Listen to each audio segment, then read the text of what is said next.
ঈদ উল ফিতরের নামাজের নিয়ত ও নিয়ম কি? ঈদের দিনের আমলগুলো কি কি? ঈদের শুভেচ্ছা কীভাবে বিনিময় করবেন? নিয়ত তো হলাম ঈদের ফিতরের নামাজ পড়তেছি, এই ইন্টেনশন যথেষ্ট যে আমি ঈদের নামাজ পড়তেছি, এটা ফজর না। ঈদের নামাজ পড়তেছি, এটা নর্মাল এরশাক না। ঈদের নামাজ পড়তেছি, এটা জোহর না। এই যে পার্থক্য আছে, এই নিয়ত আছে, এটুকুই যথেষ্ট আপনার। এটাই হলো নিয়ত মূলত। আলাদা মুখে নাওয়াইতুয়ান ইত্যাদি ইত্যাদি এগুলো বলার দরকার নাই। আর ঈদের নামাজের যে নিয়ম, সেটা হলো ঈদের নামাজ 2 রাকাত আদায় করতে হবে এবং 2 রাকাত নামাজের পরে খুতবা দিবেন খতিব সাহেব। জুমাতে বা অন্যান্য ক্ষেত্রে খুতবা আগে আমরা দেই, কিন্তু ঈদের নামাজের মধ্যে খুতবা হবে পরে। 2 রাকাত নামাজের নিয়মটা কি? সাধারণ যে নামাজ পড়ি আমরা সেই নামাজের মতোই, শুধু পার্থক্য হলো এখানে অতিরিক্ত কিছু তাকবীর আছে, এই পার্থক্যটা আছে। অনেকে ঈদের নামাজ পড়তে গিয়ে একটু বছরে 1 বার 2 বার হয় যেহেতু ভুলে যান এবং গ্যাঞ্জাম লাগাই ফেলেন। তো নিয়মটা হলো, আমরা প্রথমে ইমামের সাথে তাকবীর বলে হাত বাঁধবো, বেঁধে আমরা সানা পড়বো, সুবহানাকাল্লাহুম্মা ওয়া বিহামদিকা ওয়া তাবারাকা ইসমুকা ওয়া তাআলা জাদ্দুকা ওয়া লা ইলাহা গায়রুক। অন্য সানাও আছে, আল্লাহুম্মা বাঈদ বাইনি ওয়া বাইনা খাতায়ায়া কামা বা'আদতা বাইনাল মাশরিক ওয়াল মাগরিব। সানা যেটা আছে এটা পড়ব। সানা পড়া শেষ, এরপরে অতিরিক্ত তাকবীর দিবেন ইমাম সাহেব। এই অতিরিক্ত তাকবীর আমরা কান পর্যন্ত হাত তুলব এবং হাত ছেড়ে দিব। অতিরিক্ত তাকবীর কয়টা দিব এটারই মত পার্থক্য আছে। 2 মতের সপক্ষেই বিশুদ্ধ হাদিস রয়েছে। এ সম্পর্কে বিস্তারিত জানতে চাইলে ডক্টর খন্দকার আব্দুল্লাহ জাহাঙ্গীর রহমান আলাদা বই আছে এটার উপরে, ঈদের সালাতের তাকবীর নিয়ে, সেটা দেখতে পারেন। অর্থাৎ অতিরিক্ত তাকবীরের সংখ্যা 6 তাকবীর হানাফি মাযহাব অনুযায়ী, অন্যান্য মাযহাব অনুযায়ী 12 তাকবীর। এই দুইটাই বিশুদ্ধ। তো অতিরিক্ত যে তাকবীর সানা পড়ার পর ইমাম সাহেব দিবেন, আমরা সাথে সাথে বলবো আল্লাহু আকবার, আল্লাহু আকবার, আল্লাহু আকবার। 3টা তাকবীর হয়তো প্রথম 2টাতে হাত ছেড়ে দিবেন, তৃতীয় তাকবীরের পরে হাত বেঁধে ফেলবেন। এবার ইমাম সাহেব সূরা ফাতিহা পড়বেন, অন্য সূরা মিলাবেন, রুকু করবেন, সিজদা করবেন, আবার দ্বিতীয় রাকাত শুরু করবেন। দ্বিতীয় রাকাতে তাকবীরটা হবে শেষে। ইমাম সাহেব দাঁড়ায় সূরা পড়বেন, সূরা ফাতিহা পড়বেন, সূরা মিলাবেন, এরপরে আল্লাহু আকবার, আল্লাহু আকবার, আল্লাহু আকবার, অতিরিক্ত তাকবীর দিবেন 3টা হানাফি মাযহাব অনুযায়ী। আর শেষে আরেকটা তাকবীর দিয়ে রুকুতে যাবেন। তাহলে 4টে হবে লাস্টে, 3টা অতিরিক্ত তাকবীর, একটা রুকুর তাকবীর, ব্যাস। এরপরে যথারীতি নামাজ, আত্তাহিয়াতু, দোয়া, মাসুরা, দুরূদ পড়ে আমরা সালাম ফেরাবো। এ হলো নামাজ। তাহলে শুধুমাত্র অতিরিক্ত তাকবীরগুলো প্রথম রাকাতে সানা পড়ার পরে সূরা ফাতিহার আগে, আর দ্বিতীয় রাকাতে অতিরিক্ত তাকবীরগুলো হবে রুকুতে যাওয়ার আগে, সূরা ফাতিহা সূরা মিলানোর পরে। তাকবীরগুলো মুখে বলবো, বলার সময় হাত উত্তোলন করে আবার হাত ছেড়ে দেব, বাস। এই ছাড়া আর কোনো পার্থক্য নেই।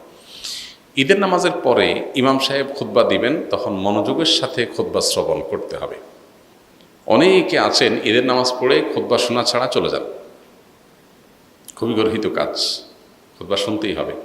সো ঈদের নামাজের গুরুত্বপূর্ণ অংশ খুতবা শোনা। খুতবা শোনা ছাড়া যাওয়া জায়েজ নাই। অবশ্যই আপনাকে ঈদের নামাজের পরে খুতবা শুনে তারপরে যেতে হবে। ঈদের দিনের আমলগুলো কি কি? ঈদের দিনের সুন্নাহগুলো আমরা বলেছি। ঈদের দিনের সুন্নাহ কাজ যেগুলো আছে সেগুলো করবেন। ঈদের দিনে একটু আনন্দ খুশির প্রকাশ ঘটানো সুন্নাহ। গোমরা মুখে না থাকা উচিত, কোনো কারণে মন খারাপ হলে একটু খুশি মনে থাকা ভালো। উত্তম পোশাক পরা, ঈদগাহে যাওয়ার সময় গোসল করে ঈদগাহে যাওয়া, উত্তম পোশাক পরে যাওয়া, সুগন্ধি পরে যাওয়া, মেসওয়াক করে যাওয়া, ঈদ উল ফিতরের কিছু খেয়ে যাওয়া, মিষ্টান্ন ইত্যাদি, খেজুর টেজুর, আর ঈদুল আজহাতে না খেয়ে যাওয়া, তাকবীর পড়তে পড়তে যাওয়া, এগুলো সব ঈদের দিনের সুন্নত। ঈদের দিন উপলক্ষে একটা গুরুত্বপূর্ণ বিষয় আমাদের লক্ষ্য করা দরকার, সেটা হলো আজকাল বিশেষ করে ঈদের দিনে আমরা আমাদের আনন্দ ভাগাভাগির চাইতে মোবাইল নিয়ে বেশি ডুবে থাকি। ছেলে কি বুড়ো সবাই এক্ষেত্রে সমান, নারী কি পুরুষ কারোর কোনো পার্থক্য নেই, সবাই মোবাইলে আমরা আসক্ত হয়ে গেছি এবং এমনভাবে হয়ে গেছি যে ঈদের আনন্দটাও আমাদের মোবাইলে কেড়ে নিয়ে যায়। এই দিনটাতে আমাদের উচিত আমাদের প্রতিবেশী, আত্মীয় স্বজন, অভাবী মানুষ কিংবা সাধারণ যে কোনো মানুষ, তাদের সাথে দেখা সাক্ষাৎ করা, খোঁজ খবর নেওয়া, কুশল বিনিময় করা, ঈদের শুভেচ্ছা বিনিময় করা। ঈদের শুভেচ্ছা কীভাবে বিনিময় করবেন? তাকাব্বালাল্লাহু মিন্না ওয়া মিনকুম, আল্লাহ আমার এবং আপনার, আমাদের উভয়ের সব নেক আমলগুলো কবুল করে নেক। রমজান জুড়ে যেগুলো আমরা করেছি, এটা হলো ঈদের শুভেচ্ছা, তাকাব্বালাল্লাহু মিন্না ওয়া মিনকুম। পাশাপাশি ঈদ মুবারক আপনি বলতে পারেন। অসুবিধা নাই, কিন্তু সুন্নাত হলো তাকাব্বালাল্লাহু মিন্না ওয়া মিনকুম বলা। তো এইভাবে আমরা শুভেচ্ছা বিনিময় করব। মোবাইলে ডুবে না থেকে সবার সাথে আমরা আনন্দ ভাগাভাগি করার চেষ্টা করব এবং গরিব অসহায় মানুষদের ঘরবাড়িতে যে বিশেষভাবে তাদেরকে ঈদের আনন্দটা দেওয়ার চেষ্টা করব ইনশাআল্লাহ। এর পাশাপাশি ঈদ উপলক্ষে একটা অনাচার শুরু হয়েছে আমাদের সমাজে, এটার বিরুদ্ধে সামাজিক আন্দোলন এবং সচেতনতা গড়ে তোলা দরকার। সেটা হলো, ইদানিং দেখা যায় যে ঈদ আসলেই আমাদের কিছু উঠতি বয়সের ছেলেফেলেরা তারা বিভিন্ন গাড়ি ভাড়া করে, পিক আপ, ভ্যান ইত্যাদি ভাড়া করে দলে দলে সেখানে বড় বড় আপনার ডেক সেট, আপনার বক্স, এটাতে ভলিউম একেবারে হাই করে দিয়ে তারা বিভিন্ন গান বাজনা করতে করতে রাস্তাঘাট প্রদক্ষিণ করে। এর ফলে বিভিন্ন সড়ক দুর্ঘটনা ঘটে, কারণ এত জোরে বিকট আওয়াজে বাজতে থাকে যে পিছন থেকে কোনো গাড়ি হর্ন দিলেও ড্রাইভার শুনতে পায় না। আর সবচেয়ে বড় কথা হলো, একটা সুস্থ সভ্য সমাজে আপনি গানের আওয়াজে পুরো সমাজকে প্রকম্পিত করে তুলবেন, কেউ ঘুমাইতে পারে, কারোর ক্ষতি হতে পারে, এটা কোনো সুস্থ বা স্বাভাবিক একটা সমাজে এটা সম্ভব না। এটা নিশ্চয়ই একটা অসুস্থতার আলামত।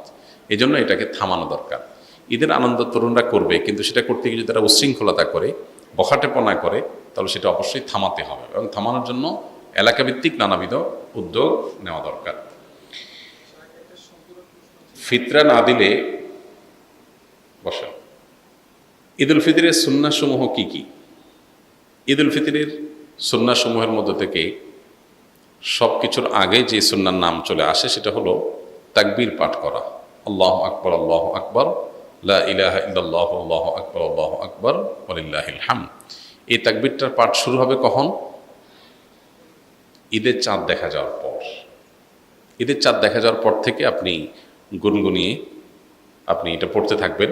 যত বেশি সংখ্যক বার বাসা বাড়িতে কাজ করছেন, পরিষ্কার পরিচ্ছন্ন করছেন, ঈদের প্রস্তুতি নিচ্ছেন, হেল্প করছেন একে অন্যকে, এর মধ্যেই আপনার মুখে তাকবীর চলবে। আপনি মাগরিবের নামাজের পরে এশার নামাজ পড়তে আসলেন, মাগরিব পড়তে আসলেন, তারপরে আবার বাসায় যাচ্ছেন, যেতে আসতে তাকবীর পড়বেন। মানে ঈদের চাঁদ দেখা যাওয়া থেকে নিয়ে তাকবীরটা পরিমাণে বাড়তে থাকবে। যে যত বেশি পারেন এই তাকবীরটা পড়তে থাকবেন। কতক্ষণ পর্যন্ত চলবে? ঈদের নামাজের জন্য ইমাম যখন বের হবে, মিম্বরের দিকে আসবে, মেহরাবের দিকে আসবে, তখন শেষ থাকবে, তার আগ পর্যন্ত তাকবীর চলতে থাকবে। তার মানে আমরা ঈদগাহে যখন যাব, তাকবীর পড়তে পড়তে যাব, আবার যখন মসজিদে প্রবেশ করব, অবসর বসে থাকবো, ইমাম সাহেবের অপেক্ষায় থাকবো, তখন আমাদের মুখে তাকবীর চলতে থাকবে। অনেকে এই সুন্নতটা জানেন না, যার কারণে এটা মিস করেন। তাহলে আমরা তাকবীর পড়তে থাকবো ইনশাআল্লাহ। ঈদুল আজহাতে তাকবীর উচ্চস্বরে পড়ার জন্য, আর ঈদুল ফিতর তাকবীর বিশেষ করে চলতে ফিরতে যখন পড়বো নীরবে পড়ার জন্য নির্দেশনা করা দেওয়া হয় আছে। তো তাকবীরটা পড়া, এটা হলো প্রথম নির্দেশ। দ্বিতীয়ত হলো ভোরবেলায় অন্য দিনের চাইতে একটু আগে আগে ঘুম থেকে ওঠা। আমাদের উল্টা হয়, সারা রাত ঈদের শপিং, কেনাকাটা, পোলাপানের আড্ডাবাজি করে এসে অন্যান্য দিন ফজর নামাজ জামাতের সাথে পড়লেও ঈদের দিন মাস্ট মিস, উল্টা। অথচ ঈদের দিন ফজর নামাজ জামাতের সাথে পড়া, আগে আগে ঘুম থেকে ওঠা, এটার গুরুত্ব আরও বেশি। 3 নম্বর হলো গোসল করা। ঈদের জন্য গোসল করা। কেন গোসল করতে হবে? কারণ ঈদগাহে অনেক লোকের গ্যাদারিং হবে, আমি একটু ফ্রেশ শরীরে যাব, ঈদের আনন্দটা যেমন পূর্ণতা পাবে, আবার পরিবেশটা ভালো থাকবে। যে আপনার গায়ে ঘামের গন্ধ, আপনার অপরিচ্ছন্নতা থাকলে অন্য লোকের কষ্ট হতে পারে। সবাই একসাথে থাকবে যেহেতু, যাতে পরিবেশ ভালো থাকে। এরপরে আরেকটা সুন্নাত হলো, ঈদের দিন আমরা যার যা পোশাক আছে এর মধ্যে উত্তম পোশাকটা পরবো। এখানে একটা ভুল কথা প্রচলিত আছে, নতুন পোশাক পরতে হবে। ঈদের দিন নতুন পোশাক পরা সুন্নত না। সুন্নত হলো কোনটা? যেগুলো আছে আপনার এর মধ্যে তুলনামূলক ভালোটা পরবেন, সুন্দরটা পরবেন।